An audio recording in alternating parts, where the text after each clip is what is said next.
Jumat 2 Januari 2026 menjadi hari masuk kerja terjepit. Wali Kota Palembang Ratu Dewa menekankan ASN di lingkungan pemerintah Kota Palembang tetap masuk kerja meski ada sebagian ASN yang WFA.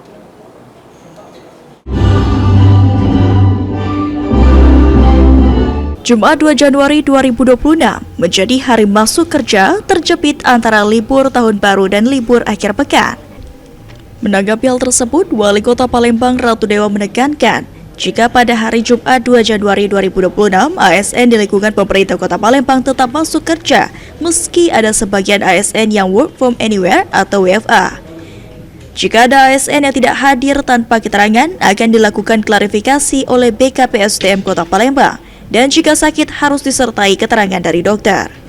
Wali Kota Palembang menegaskan jika ASN tidak masuk kerja karena masalah transportasi akan dikenakan sanksi. Hari ini masuk tapi dibagi memang ada WFA, ada yang kerja langsung. Tetapi nanti hari Jumat harus masuk semua.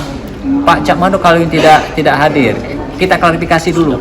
Apa alasan kamu tidak hadir? Oh ternyata mungkin dia sakitnya seperti apa? Oh ini surat keterangan dokternya resmi. Oke. Terus kalau yang tanpa alasan Pak, kami ini tidak balik tapi tidak kati mobil dan lain-lain, itu bukan alasan. Sandi Pratama, PAL TV.